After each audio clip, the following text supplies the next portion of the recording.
My brother-in-law was leaning against the wall outside the hearing room when I arrived, arms crossed, smiling the way people smile when they already know the ending. He looked at me, tilted his head, and said loud enough for the receptionist to hear, "She actually showed up." My mother-in-law sat beside him on the bench, hands folded in her lap, dressed in dark blue like she was already in mourning for the second time. When our eyes met, she didn't look away. She just shook her head slowly, the way you do when you're watching someone make a mistake they can't take back. I kept walking. Inside my bag were the only things I trusted. A manila folder, thick with documents I had spent 11 days collecting. Bank statements, policy records, a copy of the original beneficiary designation form, emails I had printed at the library 3 weeks after my husband died because I didn't trust my own printer, didn't trust my own house, didn't trust anything that could be accessed or deleted before I had it in my hands. I hadn't told anyone I was coming prepared. I had let them believe I would walk in empty. My husband died 14 months ago. 41 years old, cardiac event, no warning. We had been married for 7 years. We had a daughter who was 5, a mortgage we had almost paid down, and a life insurance policy worth $480,000 that he had taken out 3 years into our marriage with my name on it as sole beneficiary. That policy was the only reason I wasn't going to lose the house. Except that 6 weeks after the funeral, my mother-in-law filed a claim disputing the beneficiary designation. She said my husband had changed it. She said he had signed a new form 2 months before he died, one that named the family trust instead of me. She said I had manipulated him, isolated him from his family, and that I had no legal right to the money he had intended for his children, meaning her other son's children, not our daughter, who she had barely acknowledged in 5 years. I didn't know about the dispute until the insurance company sent me a letter. Not a call, a letter, informing me that the claim was under contest and that I would need to attend a formal review hearing to present any supporting documentation. Supporting documentation for my own marriage. The hearing room was not a courtroom. It was a conference room on the 4th floor of an insurance company's regional office. Beige walls, a long table, a woman at the head who introduced herself as the senior claims examiner. Her name was Patricia. She had reading glasses on a chain and a notepad she hadn't written anything on yet. Beside her sat a man from the company's legal department. He nodded once when I came in. My mother-in-law and brother-in-law sat across the table with an attorney. He was tall, silver-haired, the kind of attorney who had probably never lost anything he wanted to win. He set his briefcase on the table with the ease of a man arranging furniture in his own home. "Ms. Patricia said, looking at her notes, "You've been notified that this hearing is to review a contested beneficiary designation on policy number ending in 4,471. Both parties will have the opportunity to present documentation. The examiner's decision will be binding pending any subsequent legal appeal." She looked at me. "Do you have counsel today?" "No," I said. My brother-in-law exhaled through his nose. Not quite a laugh, something worse. Their attorney began without being asked. He placed a document on the table and slid it toward Patricia with 2 fingers like he was dealing a card. "This is the change of beneficiary form signed by the policyholder on September 14th, approximately 8 weeks before his death," he said. "It was notarized, submitted, and received by the processing department. Our position is that the original designation was superseded and that the current contested claim should be resolved in favor of the named trust." Patricia picked up the form. The man from legal leaned over to look at it. I watched their faces. I didn't look at my mother-in-law. "The signature is his," their attorney continued, voice smooth. "The notarization is valid. The form was properly submitted through the company's standard change request portal. There is no procedural defect." Patricia looked at me. "Do you have a response?" I opened my folder. I did not rush. I had learned in the last 14 months that the fastest way to look unstable is to move like someone who is afraid. I pulled out the original beneficiary designation and placed it on the table. Then I pulled out a second document, then a third. "The original designation was filed when the policy was issued," I said. "My name, relationship as spouse, 100%. That form is dated 7 years ago and is in the folder in front of you." Patricia nodded. "The form they're presenting as the updated designation," I continued, "lists the change date as September 14th. My husband was in the hospital for a scheduled procedure on September 12th and was not discharged until September 17th. He was on cardiac monitoring for the entirety of that period. I slid the discharge summary across the table.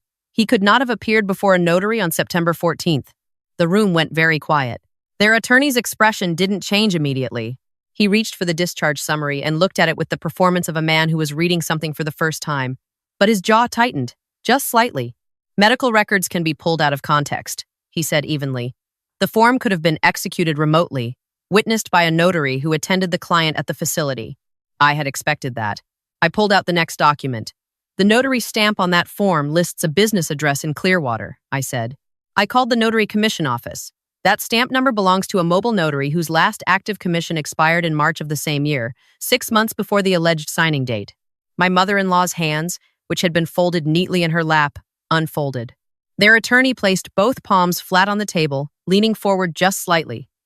Where did you obtain that information? The State Notary Commission Registry is public record, I said. Patricia was writing now. The man from legal was writing. Their attorney looked at his client. Something passed between them. I couldn't name it exactly, but it had the texture of a plan adjusting itself in real time. Regardless of the notary's commission status, he said, redirecting back to Patricia, the signature itself is authentic. The policyholder signed this document. His intent was clear. Was it? I said. He looked at me. The first time he had actually looked at me since the hearing began. I pulled out the last page in my stack. It was a printout. Not official, not stamped, not legal on its own. But I placed it on the table and slid it toward Patricia carefully.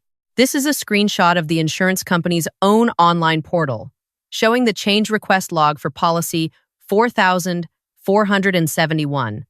I requested this through the customer documentation portal 6 weeks ago. It shows every modification attempt made to the policy in the last 4 years.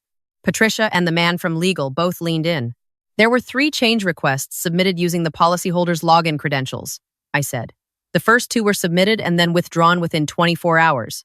The third was submitted on September 15th, one day after the date on the notarized form they just presented, and was flagged by the system as a potential duplicate because the account had already logged 2 prior incomplete attempts. Their attorney's smile disappeared. The portal log also shows, I continued, keeping my voice level, that the device used to submit the final request had a different IP address than any device my husband had ever used to access that account. The login was made from a location he had never logged in from before. The man from legal set down his pen. My mother-in-law said quietly, "That doesn't prove anything." I did not look at her. Patricia looked at their attorney. "Counsel, were you aware of this portal activity log?" "We were provided the signed form," he said carefully. "We were not provided the portal log. Our clients brought us the executed document and we—" "Your clients," Patricia said, cutting him off gently but unmistakably, "brought you a form signed by a notary whose commission had expired." The attorney's mouth closed. I had spent 11 days on this. 11 days between putting my daughter to bed and sitting at the kitchen table until 1 in the morning with a laptop and a highlighter and a phone call to an insurance policy advocacy helpline that I had found through a search at 2 a.m. on a Tuesday. I had not slept properly in 2 weeks. I had not eaten a full meal in 3 days before this hearing. But I had the documents. I had the log, and I had one more thing. Before I could reach for it, the conference room door opened. A woman stepped in, 40s, compact, dark blazer, carrying a tablet and a single printed page. She looked at Patricia immediately, not at me, not at the other side. "I apologize for the interruption," she said. "My name is Renata Simmons. I'm with the company's Special Investigations Unit. I need to address something before this hearing concludes." Their attorney was on his feet. "This is highly irregular.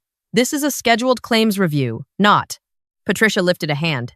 "Miss Simmons, this is active. What's the nature of the matter?" Renata set her tablet on the table and turned it so Patricia could see the screen. Policy 4,471 was flagged by our internal review system 10 days ago, she said, following a request submitted through the customer documentation portal. "The flag was escalated to our unit this morning." She looked at Patricia steadily.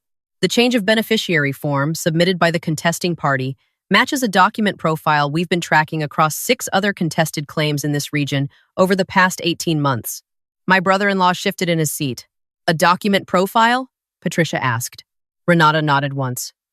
"Structural markers, formatting inconsistencies that are not visible to the naked eye but appear under metadata analysis.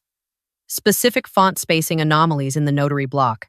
A margin alignment pattern that doesn't appear in any genuine form issued by our company's document system." She paused. The form in front of you was not generated by our portal. It was generated externally and formatted to replicate our standard template. Their attorney's face went red. That is an extraordinary accusation. Renata did not look at him. She kept her eyes on Patricia. It is a documented finding, she said, and because it involves a potential fraud on a claims process, our unit is required to notify both the examiner and the relevant parties before any determination is made. Patricia looked down at the form that had been slid across the table 20 minutes earlier. She picked it up again, this time differently holding it by the edge, like it had changed category. The expired notary stamp, Renata continued, is consistent with the pattern we've observed. In every prior case, the notary credentials used were either expired, inactive, or belonged to individuals who could not have been present at the stated location. It is a feature of the forgery, not an accident. My mother-in-law made a sound, small, pressed together, like she was trying to swallow something that wouldn't go down. Are you saying, Patricia said slowly, that the other 6 cases share an originating source? Renata's expression stayed neutral. We're saying they share enough structural similarity that our unit has opened a parallel review, and that this form, she gestured toward the document on the table, is now part of that review. Their attorney straightened his jacket. His voice had changed, still composed, but thinner. My clients provided me with that document in good faith. I had no reason to question its authenticity. If there is a concern about the document's origin, that concern is directed at whoever produced it, not at counsel. There was a pause. Renata looked at him for the first time. Your office submitted the form, she said. Standard procedure in an investigation like this is to determine where the document originated before submission, whether it came to your office already prepared, or whether it was prepared through a third party your clients engaged, is something our unit will need to understand. The attorney's mouth opened. Closed. Then he said, very carefully, I will need to consult with my clients privately. Patricia's voice was not unkind, but it was final. Counsel, no one is leaving this room until I have completed this intake. Please sit down. He sat. My hands were in my lap. I was gripping my own fingers without meaning to, pressing hard enough that my knuckles had gone pale. I uncurled them slowly. I breathed. Renata removed the printed page she had brought in and placed it in front of Patricia. This is the preliminary findings summary from the document review, she said. It includes the metadata comparison, the font analysis, and the IP log discrepancy from the portal submission. It also includes a notation that the device used to submit the change request has been traced to an IP registered to a business address. She paused.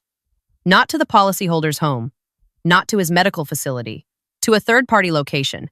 Patricia read. The man from legal read over her shoulder. My brother-in-law leaned close to his mother and whispered something. She turned her face away from him, chin lifting, staring at the wall above Patricia's head. What business address? Patricia asked. Renata glanced at her tablet. A notary and document services office in Clearwater, she said. Same city as the address listed on the stamp. The room went cold, not the temperature. Something else. The attorney looked at his clients. My mother-in-law did not look back at him. My brother-in-law's jaw was set hard, a muscle jumping near his ear. Their attorney turned back to the table and said nothing. I had found the portal discrepancy on a Tuesday night sitting at my kitchen table after my daughter was asleep. I had flagged it in the customer documentation request form with the words, possible unauthorized access, and held my breath for 2 weeks, wondering if anyone would look at it. I had not known what Renata's unit was. I had not known what they would find. I had followed the one thread I could reach. Patricia set down the summary and looked at me. Miss, she said, the documentation you submitted this morning, the original designation, the hospital discharge record, the notary commission status, did you prepare this independently? Yes, I said. Did you have any prior knowledge of the Special Investigations Unit's review? No, I said. I submitted a portal flag 6 weeks ago and I wasn't told anything after that. She nodded slowly. She wrote something. Then she looked at the other side of the table. I am pausing this hearing, Patricia said. This review cannot proceed while a parallel investigation is active. The contested form is being held as a document of interest pending that investigation's findings. She looked at their attorney. Your clients are not to attempt any further modification to, withdrawal from, or legal action against this policy until the Special Investigations Unit completes its review. That is a formal hold. Their attorney's voice came out carefully. And the timeline for that review? Determined by the unit, not by this office, Patricia said. She looked at Renata. 45 to 90 days, Renata said. depending on what the investigation yields. 45 to 90 days. My mother-in-law stood before Patricia had finished speaking. "This is not over," she said. Not to Patricia, to me. Her voice was still controlled, still the voice she had used at the funeral when she stood at the reception and received condolences from 200 people as if she were the widow. "You think these people are on your side. They're not. They're doing a job. And when their job is done, we will be back." "Ma'am," Patricia said, "please sit down." She didn't sit. "My son loved his family," she said louder now. "His real family. Whatever you convinced him to put on paper, whatever you made him believe." "I didn't convince him of anything," I said. "Quiet, flat, he chose me. Every day for 7 years, he chose me. You just couldn't accept it." Her face went sharp. "Don't you dare." "Miss," Patricia said, firmly this time, standing, "this hearing is paused. You will need to leave this room." My brother-in-law touched his mother's arm. She shook him off, but she stopped speaking. She gathered her bag. She looked at me one last time with eyes that held nothing I recognized as grief, only something harder, something that had been running under the surface of every holiday dinner and birthday call and missed invitation for 7 years. They walked out. Their attorney gathered his papers slowly. He did not look at me. He did not say anything to Patricia. He walked out behind his clients and closed the door with the careful deliberateness of a man making sure not to slam it. The room was very quiet. Patricia exhaled slowly and sat back down. The man from legal rubbed his eyes. Renata was still standing, typing something into her tablet. After a moment, Patricia looked at me. "Miss," she said, and her voice had shifted slightly, a degree softer. "The documentation you brought today was thorough. The portal flag you submitted was what initiated our unit's review." I nodded. My throat was tight. "The hold I've placed protects the policy and the beneficiary designation as originally filed," she said. "Barring findings that indicate the original form was itself improper, the original designation stands during the hold period." "Thank you," I said. She nodded once, wrote something more, and closed her folder. Outside in the hallway, I stood next to the elevator and stared at the brushed metal door without pressing the button. The folder was tucked under my arm. My hands were shaking, finally, now that there was no one watching who needed me to be still. Renata came out of the conference room 2 minutes later. She walked to where I was standing, stopped, and said, without warmth, but without coldness either, the way someone speaks when they mean what they're saying, "The flag you submitted gave us enough to pull the metadata. Without it, we wouldn't have had a basis for the review."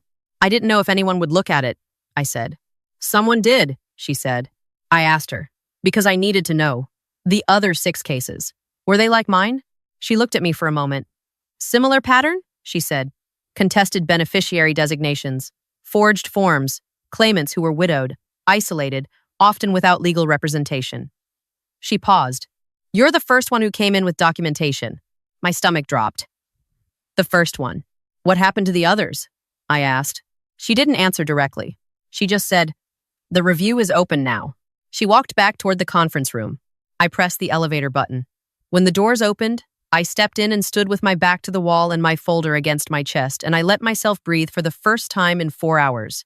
The elevator went down. The lobby was bright, too bright, the way buildings are in the morning when you've been awake since 4 a.m., and the light has no business being that clean. Outside, the air was cool. I sat on a bench near the parking lot, not because I needed to, but because my legs had decided they were done for a moment. I put the folder on my lap and looked at the sky, which was flat and gray and indifferent the way skies are when something large has just happened and the world hasn't been notified. My daughter was at school. She was in 1st grade. She liked to draw horses and she always asked for the window seat, and she had her father's ears and his way of thinking hard about something before she answered. She didn't know what any of this meant. She didn't need to yet. But she would have the house. She would have the policy that her father had taken out because he loved her before she was even born. Because he was the kind of man who thought ahead and signed papers carefully and would have never, not in any version of his life, walked into a document services office in Clearwater 8 weeks before he died and changed everything he had built for her. The investigation closed 72 days later. The Special Investigations Unit determined that the change of beneficiary form had been created using a template purchased from a third-party document formatting service, that the expired notary stamp had been lifted digitally from a public record, and that the submission had been made from a device registered to a business operated by a man who had been contracted once before by a private investigations firm. My brother-in-law's name appeared in the financial records attached to that contracting payment. Their attorney withdrew from representation before the findings were published. My mother-in-law did not call me after. She did not write. Whatever she was to me for 7 years, difficult, withholding. Certain that I was never enough for her son, she was now just silent. My husband had known she would be hard. He had told me once, late at night when we were both tired and honest, that his mother loved people by trying to control them, and that the ones she couldn't control, she decided to destroy. He had said it matter-of-factly, not with anger, like he had made peace with it a long time ago. I thought about that on the morning the insurance company called to confirm that the hold had been released and the original beneficiary designation had been upheld, and that a check would be issued within 10 to 14 business days. I sat in the kitchen where I had stayed up until 1 in the morning for 11 days, with a highlighter and a laptop and a phone that I kept checking for emails that nobody sent. I made coffee. I put my daughter's lunch in her bag. I drove her to school and watched her walk through the front door with her backpack bouncing and her hair in 2 uneven braids because I was still learning how to do her hair the way he used to do it on Saturday mornings when he would sit in her on the bathroom counter and tell her stories about horses. I drove back home. I sat in the driveway for a few minutes. Then I went inside, sat at the kitchen table, and opened the folder one more time. Not because I needed to, because I wanted to look at the thing I had built in the dark when I didn't know if anyone was going to help me. The discharge summary. The commission registry printout. The portal log with its quiet, precise timestamp showing a login from a device that had never touched our home. My husband had taken out that policy because he was careful. Because he thought about the future in a way that most people don't until it's too late. He had sat across from an insurance agent and signed his name and listed mine without drama, without announcement, because that was just what you did when you loved someone and you were paying attention. I had sat at a kitchen table and done the same thing. I put the folder away.